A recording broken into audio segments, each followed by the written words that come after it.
आज का दिन ये है कि पवन सिंह मुश्किल खड़े कर चुके हैं बीजेपी के लिए भी और इंडिया गठबंधन के लिए भी। पवन सिंह रामबाण है राजा राम सिंह के लिए, भाकपा माले के लिए। अच्छा, यहाँ गोविंदा जैसा व्यक्ति राम नाईक जैसे नेता को चुनाव हरा देता है, ठीक है। तो हमारे यहाँ तो उदाहरण है, इससे रवि किशन लड़े थे चुनाव और मनोज तिवारी समाजवादी पार्टी से गोरखपुर से चुनाव लड़े थे। आपकी जानकारी के लिए मैं बता रहा हूँ, ठीक है। लेकिन ये दोनों चुनाव दोनों के दोनों हार गए थे। क्या काराकाट में राजपूत को अकेला औकात है कि जिता लेगा पवन सिंह को? अच्छा, संभव नहीं है, संभव भी नहीं है। अरे कोई एक जाति से कोई व्यक्ति चुनाव जीत सकता है और पावर में ज्यादा गर्मी है पैसा से, आपको नहीं पता है, ठीक है। कितना गर्मी है आप देखिए ना। ऐसा भले हो लेकिन अभी पवन सिंह को पावर चाहिए, पावर चाहिए। तू लगावे लू जब लिपस्टिक गाते गाते स्टार बनते बनते पवन सिंह आज भोजपुरी के सुपरस्टार भले बन गए हो, लेकिन चुनावी मैदान में कितने बड़े स्टार बन गए हैं ये जानना बेहद जरूरी है। देखिए, बिहार की काराकाट लोकसभा पर जब ये तय हुआ कि पवन सिंह निर्दलीय खड़े होंगे तो समझिए जबरदस्त हलचल पैदा हो गई। आज का दिन ये है कि पवन सिंह मुश्किल खड़े कर चुके हैं बीजेपी के लिए भी और इंडिया गठबंधन के लिए भी। उपेंद्र कुशवाहा एनडीए के उम्मीदवार हैं तो वहीं राजा राम सिंह कुशवाहा इंडिया गठबंधन के कैंडिडेट हैं। अब पवन सिंह जिताऊ उम्मीदवार है या वोट कटवा उम्मीदवार है, समझने का प्रयास करते हैं। प्रदीप सर हमारे साथ हैं, राजनीतिक रूप से काफी एक्टिव रहते हैं, चर्चाओं में शामिल होते रहते हैं हमारे साथ। तो सर हमें जरा समझाइए कि ये पवन फैक्टर, देखिए बिहार की कुछ लोकसभा सीट जो हॉट सीट है उसमें काराकाट भी है जहां निर्दलीय उम्मीदवार काफी खेल बना भी रहे बिगाड़ भी रहे। आप पवन सिंह को किसमें देखते हैं, कितनी दिक्कत कर सकते हैं एनडीए के लिए और इंडिया गठबंधन के लिए?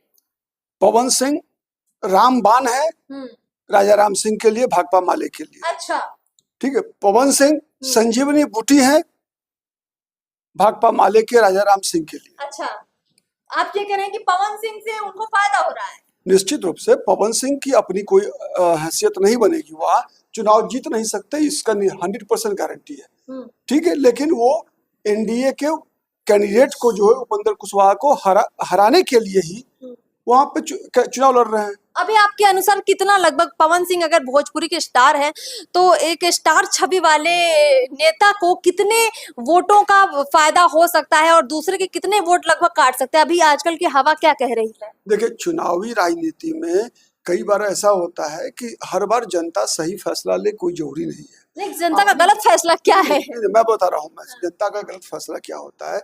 जनता हेमवती नंदन बहुगुणा इलाहाबाद से चुनाव हार जाते हैं, जीतता कौन है? अमिताभ बच्चन।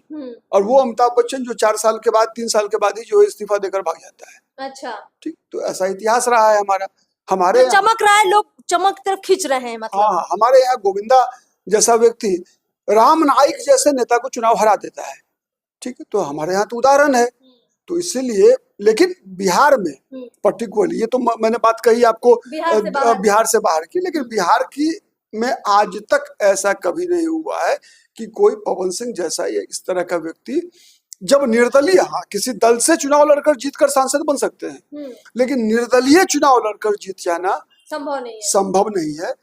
वहां पर स्पष्ट दिख रहा है काराकाट में कि पवन सिंह राजा राम सिंह को जिताने के लिए चुनाव लड़ रहे हैं। मतलब आप ये कह रहे हैं कि पवन सिंह अगर बीजेपी के टिकट पर होते काराकाट लोकसभा से तो निश्चित रूप से चुनाव वो जीत ही रहे थे। नहीं, काराकाट होते या कहीं से भी होते, जीतने की संभावना बनती। देखिए, होता क्या ना कि कैंडिडेट के साथ उसका सामाजिक समीकरण, ठीक है, और फिर मुद्दे, 3 स्तर पर चुनाव लड़ा जाता है। आपको मैं उदाहरण समझाने का प्रयास करता हूँ। आप देखिए, रवि किशन हो, मनोज तिवारी हो, ये दोनों चुनाव लड़े थे पहले भी, बीजेपी से बदले समाजवादी पार्टी से, और कांग्रेस से रवि किशन लड़े थे चुनाव, और मनोज तिवारी समाजवादी पार्टी से गोरखपुर से चुनाव लड़े थे। आपकी जानकारी के लिए मैं बता रहा हूँ, ठीक है।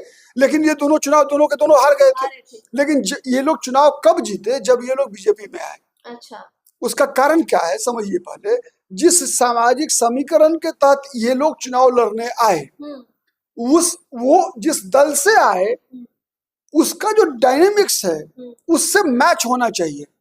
पवन सिंह अगर बीजेपी के प्रत्याशी होते तो चुनाव जीत सकते थे। तो आप ये कह रहे हैं कि पवन सिंह बदला ले रहे हैं? चुनाव नहीं जीत सकते। पवन सिंह बदला ले रहे हैं। पवन सिंह क्या कर रहे हैं, नहीं कर रहे हैं, क्यों आसनसोल से टिकट कटा, आपको ही पता है। मुझे लगता है पवन सिंह जैसे लोगों को टिकट देकर बीजेपी ने गलती की थी। आसनसोल में टिकट वो बीजेपी वापस ले ली तो बीजेपी ने गलती सुधार लिया। तो पवन सिंह का टिकट जब कट गया तो अब पवन सिंह अकेले अपने मन से खड़े हुए कार्यकर्ता लोकसभा में या खड़े करवाए गए हैं, ये सवाल भी तो खड़ा हो रहा है। लेकिन जो वहाँ का एक आम वोटर है जो पवन सिंह को पसंद कर रहा है, उसको लग रहा है सर कि पवन सिंह हो ना हो आज या कल अगर जीतते हैं तो वो बीजेपी में शामिल हो जाएंगे। ऐसा अफवाह है, ऐसा इतना बेवकूफ आदमी होता है क्या? सर आम लोग बोल रहे हैं चर्चा में। नंबर वन, एक तो जीतेंगे ही नहीं किसी भी तरीके से। क्या काराकाट में राजपूत को अकेला औकात है कि जिता लेगा पवन सिंह को? अच्छा, संभव नहीं है। संभव भी नहीं है। अरे कोई एक जाति से कोई व्यक्ति चुनाव जीत सकता है क्या? लालू यादव जीतिए नहीं सकते हैं, नीतीश कुमार जीतिए नहीं सकते हैं अकेले अपनी जाति के बल पर केवल। ये तो अपने सोशल मीडिया के पावर से ना सर आगे आ रहे हैं। सोशल मीडिया की पॉपुलरिटी क्या माने पोलिंग बूथ पर भी काम करता है क्या?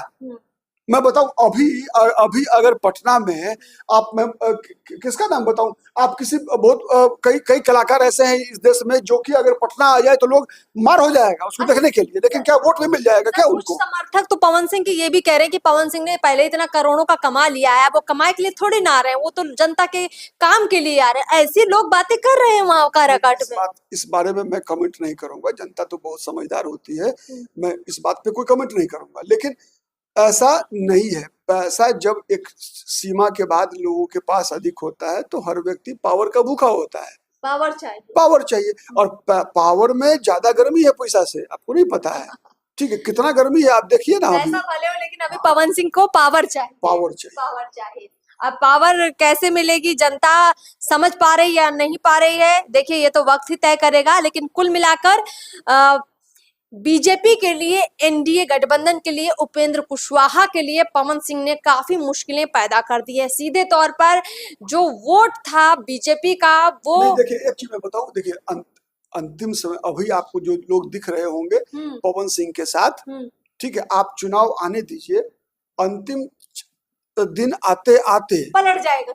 आते जो लोग बीजेपी के समर्थक हैं वो बीजेपी के साथ चले जाएंगे, जो लोग राजाराम सिंह के समर्थक होंगे, माले के समर्थक होंगे, वो उनके साथ चले जाएंगे।